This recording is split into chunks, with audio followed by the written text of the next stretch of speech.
अस्सलामु अलैकुम रहमतुल्लाहि वबरकातुहू। तो इसके अंदर इनकम टैक्स ऑर्डिनेंस है हमारा 2001। इसके अंदर 13 इसके चैप्टर्स हैं।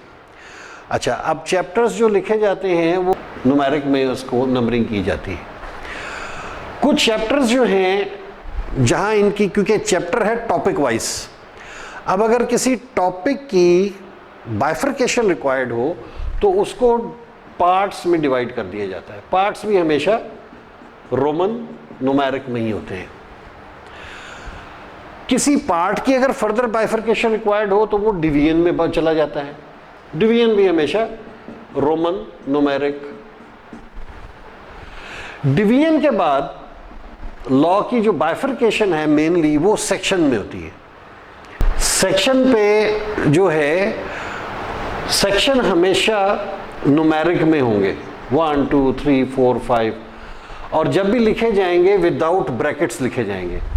इसी तरह किसी सेक्शन की अगर फर्दर बाइफरकेशन रिक्वायर्ड हो तो वो बन जाता है सब सेक्शन, और सब सेक्शन हमेशा न्यूमेरिक में ही होंगे, लेकिन फर्क क्या होगा, विद इन ब्रैकेट्स होंगे। उसके बाद अगर किसी सब सेक्शन की बाइफरकेशन रिक्वायर्ड हो तो वो बनती है क्लॉज। क्लॉज हमेशा स्मॉल अल्फाबेट में होगी, लेकिन विद इन ब्रैकेट होगी। और इसी तरह अगर किसी क्लॉज की बाइफरकेशन रिक्वायर्ड हो तो वो कहलाएगी सब क्लॉज। सब क्लॉज हमेशा स्मॉल रोमन न्यूमेरिक में होगी और विद इन ब्रैकेट होगी। तो अगर मुझे सेक्शन में कहीं लिखना हो कि like section 2 sub section 2 clause A sub clause 3, तो इस तरह करके लिखूंगा मैं,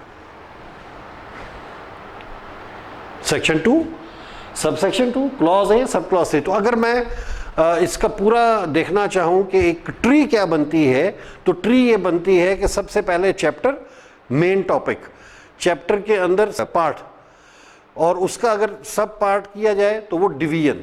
तो चैप्टर, पार्ट, डिवीजन, डिवीजन के बाद section, sub section, clause and sub clause. So this is the whole tree. अब इनकम टैक्स में इस वक्त टोटल इनकम टैक्स ऑर्डिनेंस के अंदर 13 चैप्टर्स हैं। कुछ चैप्टर के पार्ट होंगे, कुछ के नहीं होंगे, कुछ चैप्टर के पार्ट होंगे, पार्ट के डिवीजन होंगे, कुछ के पार्ट्स होंगे लेकिन डिवीजन नहीं होंगे। तो इट डिपेंड्स। तो ज़रूरी नहीं है कि हर चैप्टर के पार्ट्स भी हों और ज़रूरी नहीं है कि हर पार्ट के डिवीजन्स भी हों। इस वक्त तकरीबन 336 इसके अंदर एक्टिव सेक्शंस हैं। एक्टिव सेक्शन का मतलब ये है कि अगर आप जब सीक्वेंस में देखेंगे तो आप देखेंगे कि लास्ट सेक्शन हमारा जो है वो 241 है। अब होता ये है कि मुझे अगर लॉ तो एक दफ़ा बन गया, 241 सेक्शंस बन गए, ज़ाहिर है उसके बाद डे बाय डे आपको पता है उसके अंदर ऐड होती रहती हैं चीज़ें, कभी उसके अंदर कुछ सेक्शन नया ऐड होगा। अब अगर नया सेक्शन ऐड करना हो तो जैसे हमने पहले देखा कि ये सारा टॉपिक वाइज है, चैप्टर 1 चैप्टर 2, हर चीज़ एक टॉपिक है, उसके मुताबिक चल रही है। तो ज़ाहिर है अगर एक चैप्टर और उसका पार्ट और उसका डिवीजन और उसके अंदर जो सेक्शन होंगे उस रेलेवेंट टॉपिक से रिलेटेड सेक्शंस होंगे। अब अगर मुझे वहाँ पे एक सेक्शन ऐड करना है तो या तो मैं वहाँ जब ऐड करूँ तो वो सारे सेक्शन बाकी आगे वाले आगे चले जाएं, तो ज़ाहिर है वो तो सीक्वेंस ख़राब हो जाएगा, वो कंट्रोल ही ख़त्म हो जाएगा लॉ का। आज जो सेक्शन सपोज करें 14 आज है, वो कल 15 बना हुआ होगा, हफ्ते बाद वो 16 बन जाएगा, तो ये मुमकिन नहीं है। और अगर मैं एंड पे डाल देता हूँ तो पता चलेगा कि एक टॉपिक ए जो है उससे उसके 3 सेक्शन तो यहाँ पड़े हैं, 2 सेक्शन जो हैं वो 242 वाली सीरीज़ पड़े हैं, 2 सेक्शन चले गए हैं 260 वाली सीरीज़ में, तो वो भी कंट्रोल ख़त्म हो जाएगा। इसलिए किया क्या जाता है कि सपोज करें अगर मेरा सेक्शन है 151, 152, 153, 154 सो ऑन, मुझे अगर एक नया सेक्शन ऐड करना है और वो सेक्शन मैं महसूस करता हूँ कि ये उसकी प्रॉपर प्लेसिंग है कि इसको 153 के बाद आना चाहिए, तो मैं क्या करूंगा, मैं 153 के बाद एक सेक्शन ऐड कर दूंगा 153A। इसी तरह इसके बाद मजीद क्या करना ऐड, तो 153B कर दूंगा। फिर मैं देखता हूं प्लेसिंग वाइज, यहां पे सपोज करें 162 सेक्शन CQs में चल रहा है, तो इसके बाद ऐड होना चाहिए तो 162A कर दूंगा। तो इस तरह से करके अगर मैं इन टोटल देखूं तो इस वक्त तकरीबन 336 सेक्शन जो हैं वो एक्टिव सेक्शंस हैं, 336। जितने भी लॉ हैं जनरली उनमें अगर आप देखेंगे तो एंड पे कुछ स्केड्यूल्स दिए होते हैं। स्केड्यूल्स बेसिकली हमें डिटेल्स प्रोवाइड करते हैं, जैसे हम कोई रिपोर्ट या कोई इस तरह की कोई चीज़ लिख रहे हो, कोई लेटर लिख रहे हो और हमने कोई डिटेल देनी हो, तो हम उसको रिपोर्ट का या उस लेटर का पार्ट नहीं बनाते, हम उस डिटेल को एज एनेक्स्चर साथ अटैच कर देते हैं। अब जहाँ भी अगर उससे रेलेवेंट कोई बात करनी है तो हम रेफरेंस देते हैं उस एनेक्स्चर का। तो यहाँ भी इसी तरह इसके अंदर कोई 11, ये 10 नहीं है, सॉरी दिस इज 11, इस वक्त 11 स्केड्यूल्स हैं इसके अंदर। और वो जो डील कर रहे हैं, लाइक फर्स्ट स्केड्यूल रेट्स को डील करता है। तो अब पूरे लॉ में आपको कहीं रेट्स नहीं मिलेंगे, जहाँ भी वो रेट्स की बात करेगा वो आपको रेफरेंस देगा फर्स्ट स्केड्यूल का।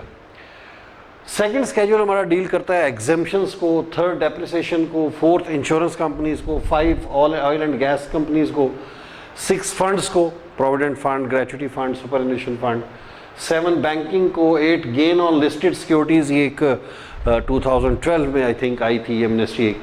फिर 9 है वो एमनेस्टी ट्रेडर्स के लिए आई थी 2015 में 3 साल के लिए।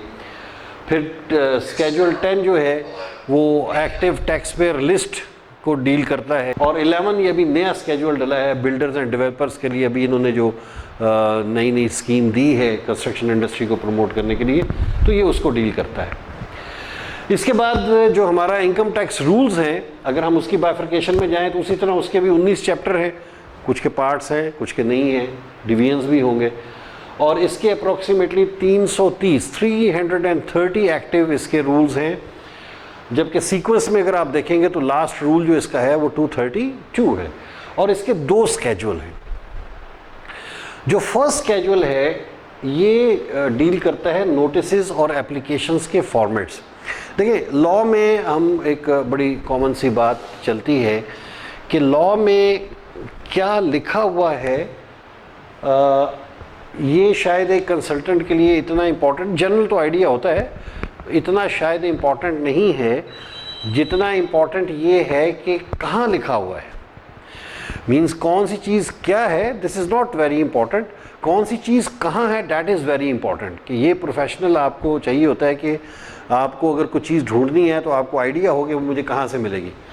तो इसलिए अगर आपको कोई नोटिस का फॉर्मेट देखना हो या आपको कोई एप्लीकेशन का फॉर्मेट देखना है तो आप first schedule of the income tax rules उसमें चले जाएंगे तो आपको मिल जाएगा। और रिटर्न्स या स्टेटमेंट्स जो हैं, जैसे एनुअल रिटर्न जाती है, जैसे विदहोल्डिंग स्टेटमेंट है या कोई ऐसी चीज़, उसका अगर आपको लाइक जैसे आप कहते हैं जी मुझे आज कि 2010 की जो रिटर्न थी उसकी शक्ल क्या थी या 2011 की रिटर्न का फॉर्मेट क्या था, तो आप अगर second schedule of the rules में चले जाएं तो आपको वहाँ 2010 का 2000 हर साल का आपको रिटर्न का फॉर्मेट उसके अंदर मिल जाएगा। जज़ाकल्लाह खैर। अस्सलामु अलैकुम रहमतुल्लाहि व बरकातहू।